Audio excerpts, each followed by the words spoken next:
In today's video, I'm going to teach you how to uninstall app on Bluestacks 5. If you've installed an app inside Bluestacks and you're ready to clean things up or free a bit of space, the process is quick and works just like it does on an Android phone. I'll walk you through it clearly so you can follow along without any guesswork. First, open Bluestacks 5 on your computer. Give it a moment to load. That's normal, especially if it hasn't been opened recently. Once it's up, make sure you're on the home screen. If you see an app running or a different view, return to the home screen so you can see your installed app icons laid out. Think of this screen as your Android homepage inside Bluestacks. Next, find the app you want to remove. Browse your home pages by swiping or scrolling through them. If you have multiple pages, keep moving until you spot the exact app icon you're trying to uninstall.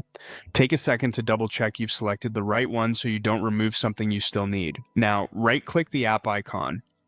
On a mouse, that's the secondary click. If you're using a touchpad, a two-finger click usually does the same thing. This opens a small context menu over the icon, just like you'd expect on Android or Windows. In that menu, click Uninstall. Bluestacks will immediately prompt you with a confirmation message. This is your safety check to prevent accidental removals. Read the prompt, and when you're sure, confirm by clicking OK.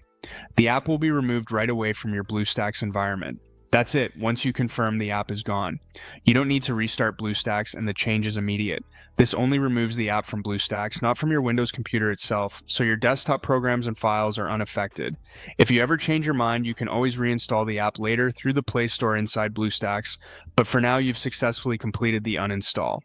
A couple of quick tips to wrap up. If you don't see the uninstall option, you might be looking at a built-in system shortcut that Bluestacks doesn't allow you to remove. Also, if storage space was your concern, this step helps free up room inside the emulator. Finally, take a moment after uninstalling to scan your home screen again, ensuring you remove the correct app and everything else looks the way you want. And that's the simplest way to uninstall an app on Bluestacks 5.